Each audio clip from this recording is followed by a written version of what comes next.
بسم الله الرحمن الرحیم.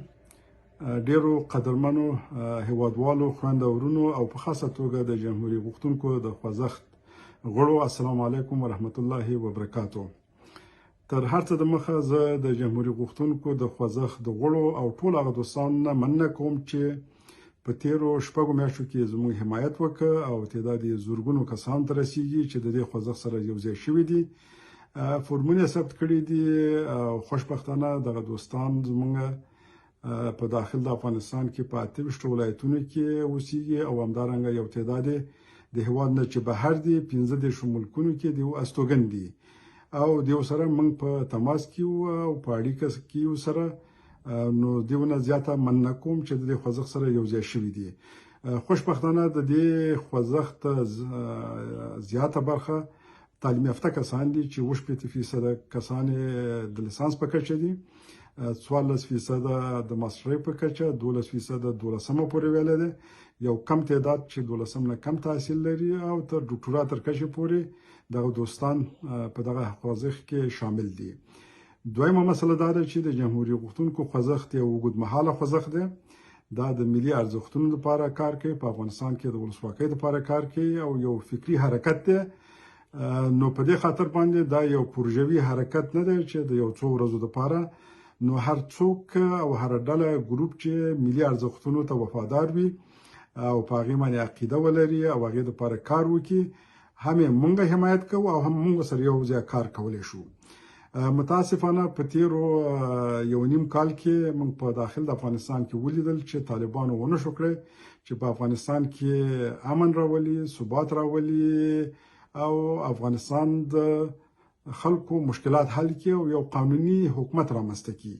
نو په دې خاطر باندې ترڅو چې په افغانستان کې یو قانوني ولسواکه نظام نه وي چې ملي مشروعیت ولري او بلاخره نړیوال هم په رسمیت وپیژني، د افغانستان ستونزې حل کېدلی نشي. قدرت د زور د لارې نیول کیږي، اما د زور په اساس باندې قدرت نه ساتل کیږي. دا د افغانستان تاریخ کې دغه 1.5 کالو کې موږ تاسو ولیدل. نو په دې خاطر باید موږ د تاریخ نه د زده کړو چې موږ باید سیستم لپاره، نظام لپاره کار وکړو او د قدرت نیول، د قدرت انتقال دا باید په زور نه وي بلکې د ولس په خوخه، د ولس په رایه صورت ونیسي.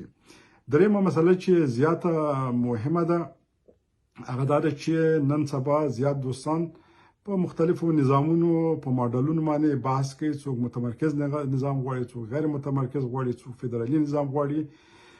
البته دا د هر چا خپل نظر دی چې سره کوم مطرح کوي، اما د نظام شکل او د نظام تعیین دا د افغانستان په چوکاټ کې یوازې د منتخب باصلاحیته لوی جرګې کار دی چې هغه د ولس لخوا انتخاب شوی وي، چې قانون اساسي هم لوی جرګه تصویب کړي او بلاخره ماډل د نظام یا سیستم د نظام هغه ومني.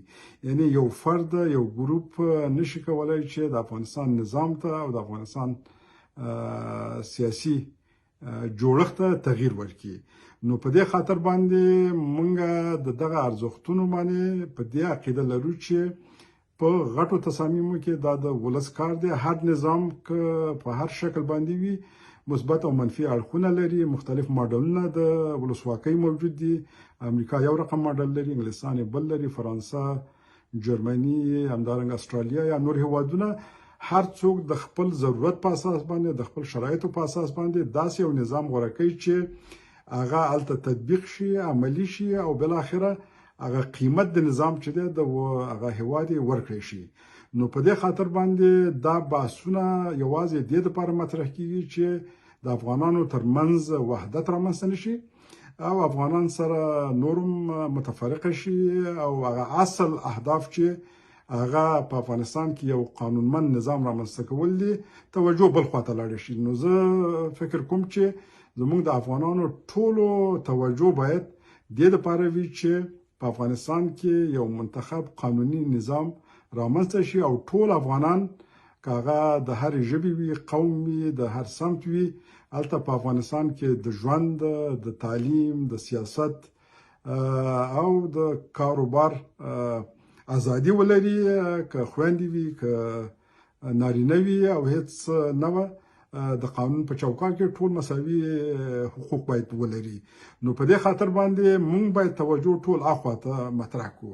البته متاسفانه چې یو تعداد کسان نور دي چې هغه بیا افغانستان نه مني، هغه د افغانستان ملي ارزښتونه نه مني، د افغانستان نوم نه مني.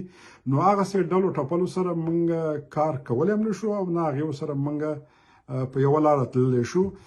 نو په دې خاطر باندې مونږ د هغه ډلو ټپلو سره چې د هغه حرکتونو سره چې دغه ارزښتونو ته وفادار وي او دا مني، لکه مخکې مې چې ویلې مونږ سره یو ځای کار هم کوو، حمایت هم کوو او دې لارې لپاره مونږ د مختلفو ګروپونو سره په تماس کې یو. انشاءالله چې نږدې وخت کې به یو غټ حرکت رامنځته کړو او دا به ثابته کړو چې افغانان په خپله کولی شي چې خپلو منځو کې سره یو ځای شي او د ملي ارزښتونو لپاره کار وکړي. که چیرې مونږ خپل ځان ته په خپله ارزښت قایل شولو، دنیا هم موږ ته په ارزښت قایلیږي. که خپل ځان ته په ارزښت قایل نشو، دنیا هم موږ ته په ارزښت نه ګوري.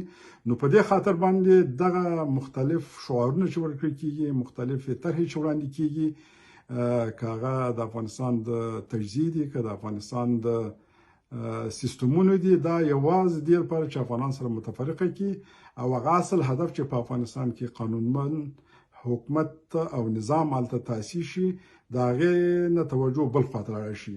نو په دې خاطر باندې زما د ټول افغانان دا هیله ده چې په هر حرکت کې چې وي، په هر ګروپ کې وي، په هر ځای کې وي، موږ باید په افغانستان کې د یو قانونمند نظام لپاره کار باید وکړو او دغه ملي فیصلې، لوی فیصلې دا په افغانستان کې د یو منتخبه باصلاحیته لویه جرګې کار دی چې هغه دې په هکله باندې تصمیم ونیسي.